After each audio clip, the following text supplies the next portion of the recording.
Salam sejahtera bagi kita semua, semoga kita selalu dalam keadaan sehat, berbahagia, dan semoga semua makhluk hidup berbahagia. Nah, setelah kita mengenal dari dasar esensi makna dari cakra, kemudian kita juga telah membahas cakra mayor itu satu persatu, ya, sampai kemudian genap 11 cakra, maka kita untuk lebih memudahkan pemahaman, kita meringkas ya 11 cakra utama tersebut di dalam suatu tabel yang kemudian itu akan memudahkan kita ketika kita ingin lebih memahami terkait dengan pengenalan 11 cakra utama atau cakra mayor. Nah, kita mulai dari cakra yang pertama, yaitu cakra dasar, letaknya di tulang ekor. Dia itu sebagai pusat dari energi tubuh, ya, energi tubuh fisik, dan juga pusat dari semangat hidup, motivasi hidup, keinginan untuk hidup. Nah, dia juga akan mengendalikan dan memberi energi kepada kelenjar adrenal, ya, kelenjar yang ada di atas ginjal. Kemudian kepada organ seksual karena membantu cakra seks dan ke seluruh tubuh karena terkait dengan seluruh energi tubuh fisik. Kemudian juga dia mempengaruhi vitalitas dan juga imunitas atau daya tahan tubuh. Kemudian mempengaruhi atau mengatur dari panas tubuh atau suhu tubuh. Dan dia itu cakra dasar akan berpengaruh terhadap pertumbuhan bayi dan anak-anak. Seperti itu. Ketika cakra dasar itu dia terganggu, maka akan menimbulkan penyakit. Contohnya adalah kanker, ya, terkait dengan sel, kemudian leukemia, kemudian vitalitas lemah.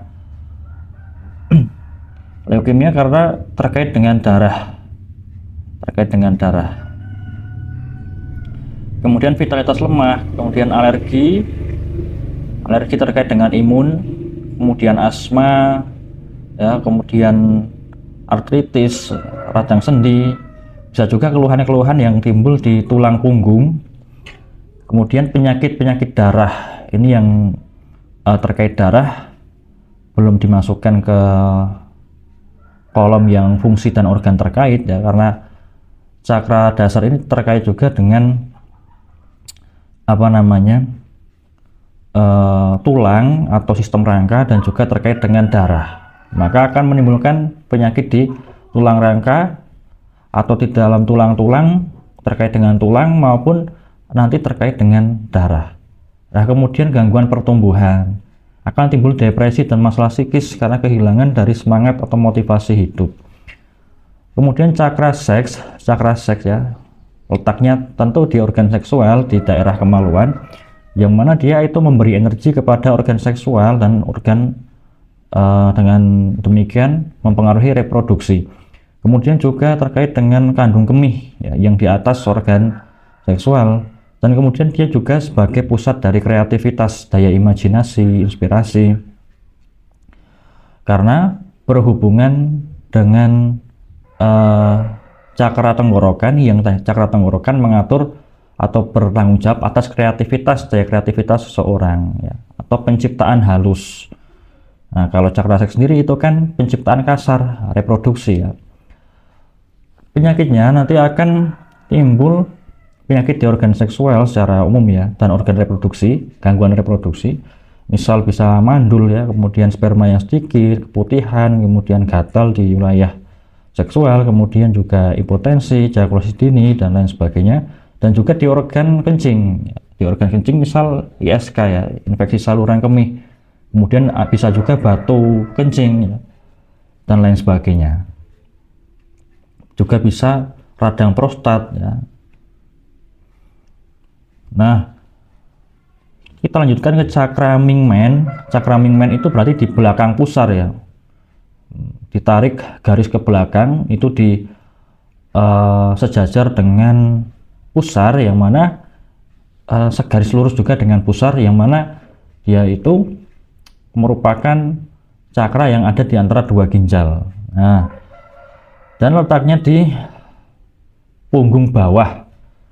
Fungsi dan organ terkait tentu dengan ginjal, kemudian kelenjar adrenal ya, di atas ginjal, kemudian dengan punggung bawah, ya, yang mana di situ ada tulang lumbar.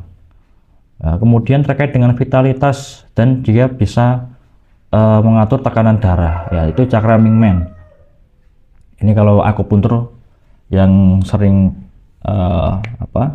menerapnya akupuntur, memahami teori akupuntur pasti paham juga terkait dengan Mingmen, titik akupuntur Mingmen.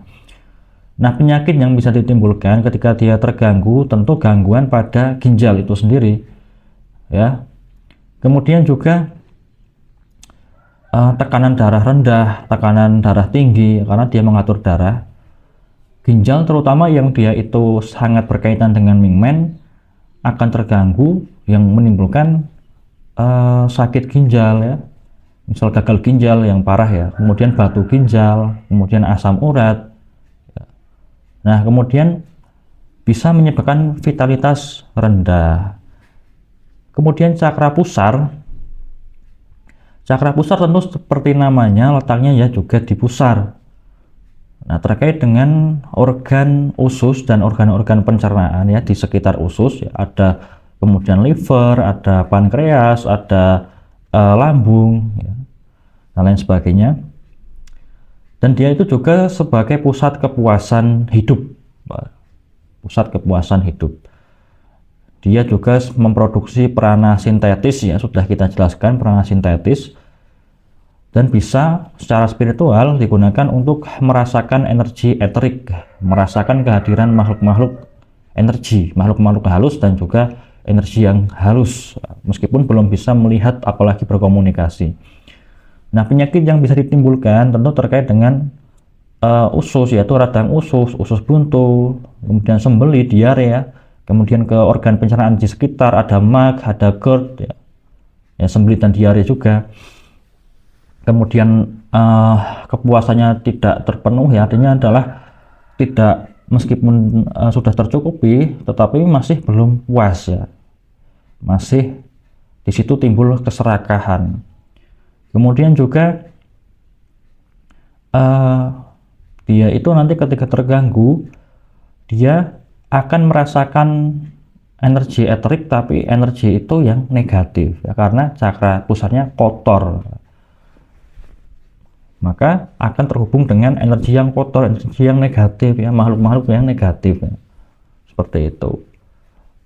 Dan misal cakra pusarnya itu terhambat, tersumbat ya, itu ya selain menimbulkan penyakit fisik, itu bisa menimbulkan gangguan secara supranatural, artinya adalah secara energi ya, karena dia bisa merasakan energi eterik, tapi yang dirasakan itu misal yang terhubung adalah karena cakranya pusar itu negatif ya, kotor, berpenyakit, terganggu, maka yang terhubung adalah makhluk-makhluk yang terganggu secara energi, atau makhluk yang negatif secara energi, dan itu bisa menyebabkan si orang yang merasakan misal mual, muntah, kemudian juga pusing ya, sakit di perut, demam ya, seperti itu, berat di pundak ya, seperti itu.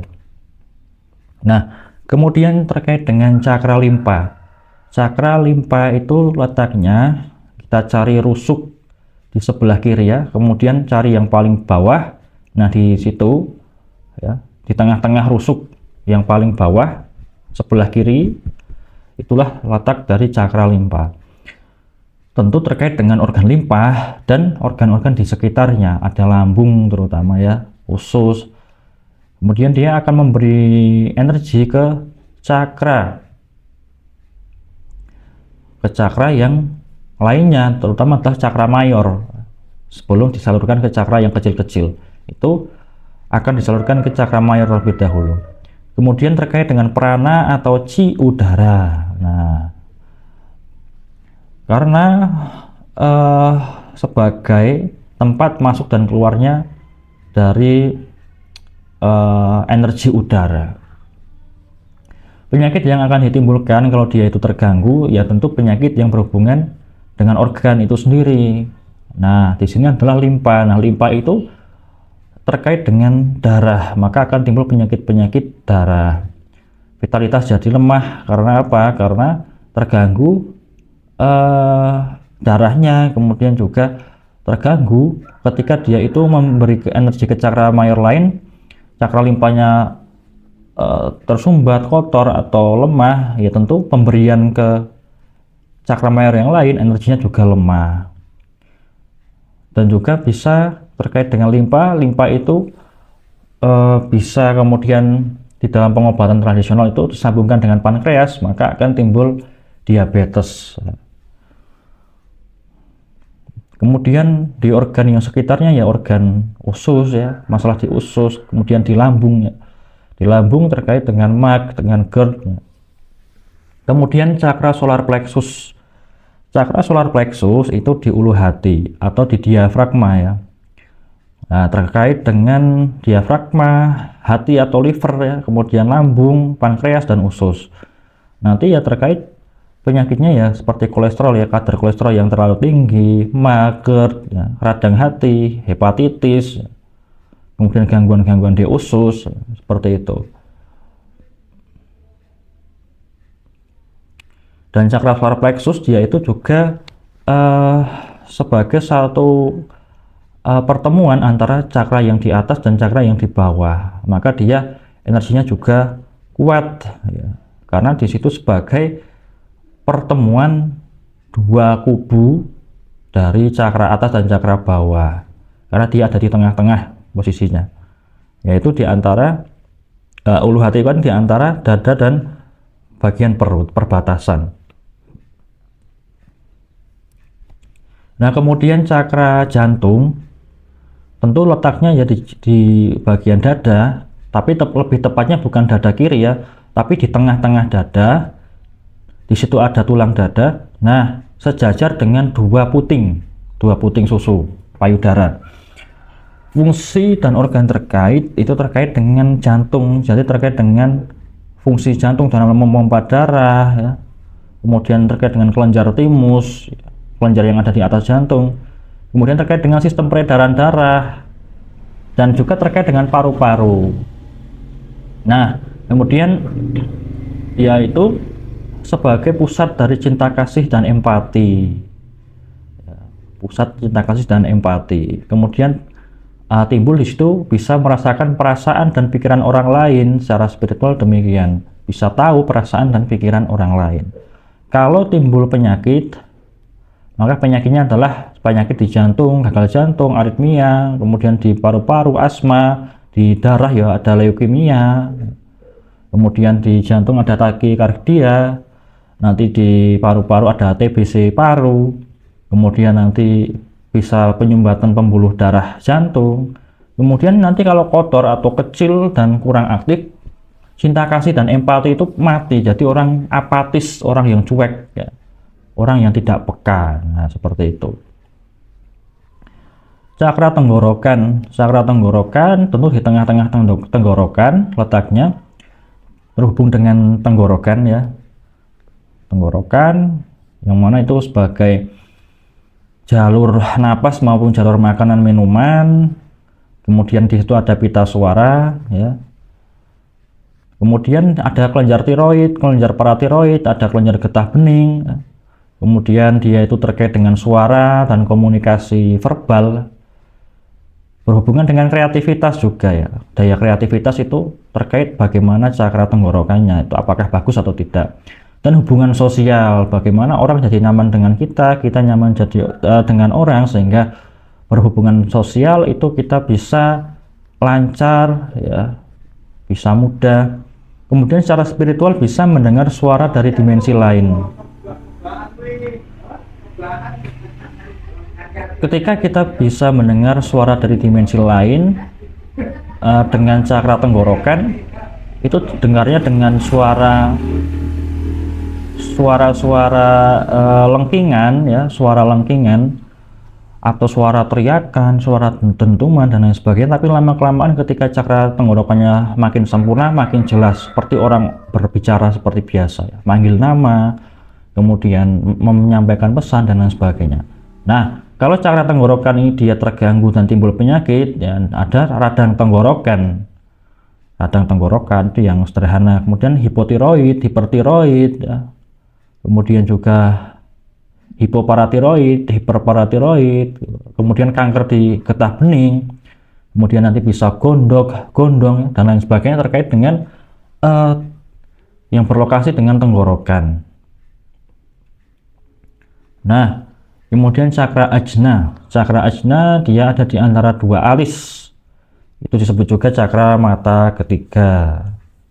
Mata yang dua itu adalah mata fisik. Nah, yang ketiga ini mata yang tidak terlihat, yang tidak kasat mata, yang metafisik ya. Itu disebut cakra ajna. Letaknya di antara dua mata. Fungsi dan organ terkait dengan kelenjar hipofisis, kelenjar pituitari ya, dia kelenjar yang bisa mengatur seluruh atau merangsang seluruh kelenjar di tubuh, yang mana setiap kelenjar itu terhubung dengan cakra. Maka disebut juga cakra ajna ini cakra induk atau cakra master, karena berhubungan dengan kelenjar yang bisa mengatur kelenjar yang lain. Secara tidak langsung cakra ajna ini sebagai cakra induk atau cakra master bisa mengatur seluruh cakra di tubuh manusia, seperti itu. Kemudian terkait dengan otak dan kepala, ya, kemudian bisa digunakan untuk sebagai mata metafisik, mata batin, melihat dimensi yang lainnya atau makhluk dari dimensi yang lainnya. Penyakit yang kemudian bisa ditimbulkan, maka pusing, kemudian sakit kepala, ya, radang selaput otak, gangguan di kelenjar, kemudian juga migrain, ya, bisa juga vertigo, itu terkait dengan otak semua. Kemudian gangguan mental ya, secara psikologis seperti itu, halusinasi dan lain sebagainya. Nah, kemudian cakra ajna itu juga sebagai pusat dari konsentrasi. Maka kita kalau memusatkan konsentrasi ke meditasi, ada yang dengan tekniknya memusatkan ke cakra ajna biar lebih konsentrasi. Kita lanjutkan kepada cakra dahi, yaitu di tengah-tengah dahi lokasinya. Dia berhubungan dengan kelenjar pineal, ya. Kemudian juga dengan otak dan kepala secara umum. Nanti penyakitnya ya penyakit terkait dengan kelenjar pineal, kemudian timbul pusing, sakit kepala, radang selaput otak, migrain, vertigo, gangguan mental, halusinasi, ya. Seperti itu. Nah, kemudian yang terakhir, yang ke-11 itu adalah cakra mahkota. Letaknya di puncak kepala atau di ubun-ubun, terkait dengan otak, dengan kepala itu sendiri. Kemudian kelenjar-kelenjar di kepala, ada hipotalamus, ya, ada hipofisis atau kelenjar pituitari, ada pineal, dan sebagai pusat kesadaran spiritual. Pusat kesadaran spiritual. Ketika kita melakukan olah spiritual untuk mengenal Tuhan lebih dalam, menuju kepada tingkat kedekatan dengan Tuhan yang lebih tinggi. Nah, ini menggunakan cakra mahkota. Dan cakra mahkota diibaratkan kayak corong itu ya, kalau diisi dari atas energi itu nanti mengalir ke bawah ke cakra-cakra yang lainnya. Seperti itu. Nah, sebagai pusat kesadaran ini juga bisa diartikan kayak kalau misal kita sedang mediumisasi, ya, menggunakan makhluk halus dimasukkan ke tubuh untuk diwawancara, itu bisa dimasukkan lewat ubun-ubun atau cakra mahkota. Nanti menariknya untuk mengeluarkan juga lewat ubun-ubun cakra mahkota. Seperti itu. Kemudian kita raga sukma itu kan bisa juga, atau astral projection itu bisa juga keluarnya lewat cakra mahkota, kemudian nanti masuk kembali ke tubuh lagi, ke jasad, itu juga bisa lewat cakra mahkota. Penyakit yang ditimbulkan ya terkait dengan kepala ya dan otak ya, maupun terkait dengan kelenjar. Baik itu nanti fisik, penyakit fisik ya, kayak kanker itu kan, tumor itu kan fisik kelihatan jelas ya, atau pusing atau sakit kepala itu kan karena peradangan di saraf-saraf di kepala ya, itu sudah jelas. Dan itu bisa dilihat secara langsung. Nah, maupun secara psikis. Nah, secara psikis berarti itu yang kemudian dari pikiran dan timbul kepada perilaku. Misal jadi depresi, orangnya jadi murung. Nah, ini kalau belum siap cakra mahkotanya terbuka. Nah, kemudian juga kalau cakra mahkotanya kotor atau tersumbat, terhambat, misal karena sering digunakan untuk mediumisasi, nanti ada yang jebol, cakra mahkota jebol atau cakra mahkota ternodai oleh energi negatif, makhluk energi, ya seperti itu, bisa menimbulkan berbagai macam penyakit. Kemudian bisa gampang marah, itu kan juga terkait dengan cakra mahkota yang kotor, mempengaruhi otak ya, terkait dengan psikis. Nah, demikian. Ini kita sudah meringkas 11 cakra mayor, baik letaknya, fungsi dan organ terkait maupun penyakit-penyakit ketika dia terganggu. Ini penting untuk dipahami. Dan ringkasan ini adalah satu review ya, kita memurojaah atau mengulang materi kembali. Tetapi untuk lebih jelas maka kita perlu memahami satu persatu lebih dalam lagi. Nah, demikian. Semoga memahamkan dan bermanfaat. Salam sejahtera bagi kita semua. Semoga semua makhluk hidup berbahagia.